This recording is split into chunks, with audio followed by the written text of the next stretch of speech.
on a cassé ce morceau de rempart pour ouvrir la ville sur l'extérieur. D'accord ?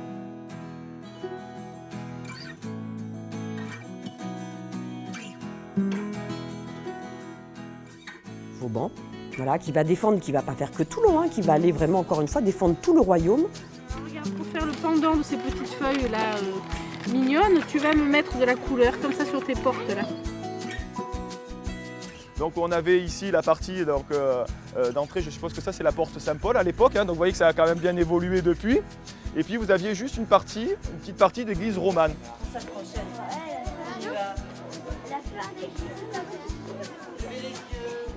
Le but de cette sensibilisation, c'est de faire mieux connaître finalement le cadre de vie aux enfants. La sensibilisation, elle se fait surtout finalement dans la découverte de leur cadre de vie. Souvent, on intervient donc dans le quartier, dans la ville dans laquelle ils habitent. Et c'est de leur donner aussi un autre regard finalement, parce qu'ils peuvent se balader, connaître les lieux, mais des fois, on peut leur donner finalement dans la façon de voir, de leur apprendre à regarder différemment les choses. Non, il y a 2 photos, pareil, juste 2 photos. Et un jeu sur l'intérieur-extérieur. La semaine dernière, on a photographié le bâtiment où vous venez tous les jours et on a remarqué un certain nombre de choses.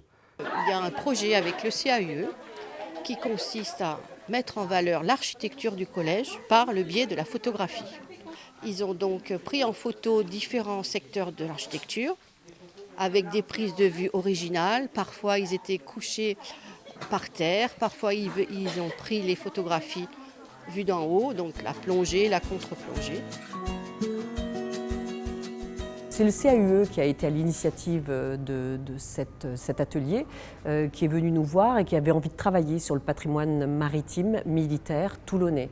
Évidemment, ils sont venus au musée de la Marine et c'est de cet échange, on s'est dit que le plus beau bâtiment qui existait à Toulon et qui n'était pas visible, si on passe devant la Corderie sans même la voir, c'était peut-être l'occasion justement de la mettre en valeur. Et regardez, vous avez la ville ici, et vous avez l'arsenal ici. Et vous avez vu, l'arsenal est aussi grand que la ville. Alors, ce qui me semblait très important dans cette classe, c'était que les enfants connaissent leur environnement proche. Donc, pour connaître l'environnement proche, j'ai fait appel au CAUE, qui a des professionnels qui ont le vocabulaire spécifique, architectes ou peintres, et ainsi peuvent m'aider à faire comprendre aux enfants le monde dans lequel ils vivent, et ainsi le respecter à plus long terme. Est-ce que la forêt, c'est un jardin ? Oui.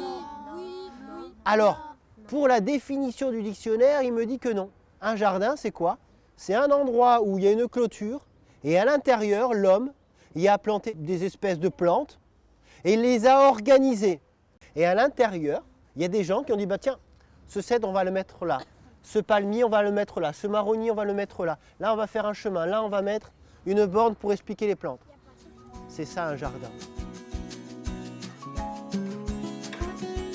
Ils comprennent assez vite. On l'a vu d'ailleurs ce matin, même sur des sujets assez complexes comme dessiner des croisées de voûtes. Eh bien, en fait, ils arrivent quand même à comprendre comment constructivement ça fonctionne. En fait, le croquis fait vraiment partie de porter un regard vraiment particulier sur un objet que l'on dessine et de l'analyser et de pouvoir justement mieux le comprendre.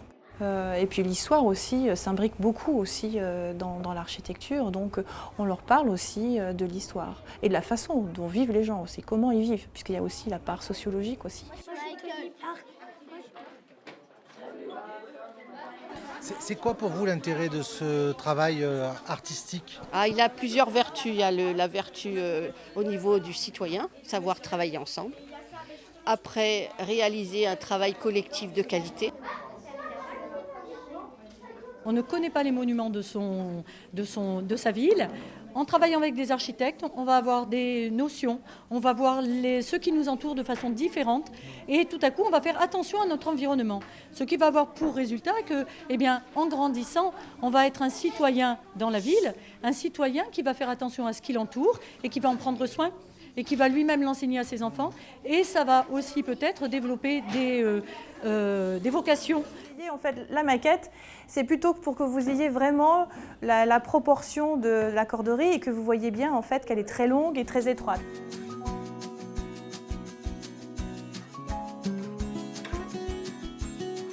Aussi prendre conscience qu'un bâtiment, les enfants, mais c'est vrai pour les adultes aussi, on est utilisateur des bâtiments et on n'a pas forcément l'idée que ce bâtiment, ça correspond à une programmation, à une conception, à des phases de réalisation, à un budget, à toute la réalité qui est derrière, quoi. Donc c'est intéressant de leur montrer ça, surtout à des enfants comme ça qui sont en interrogation, en devenir, sur leur devenir, quoi, et en recherche sur ce qu'ils vont faire plus tard.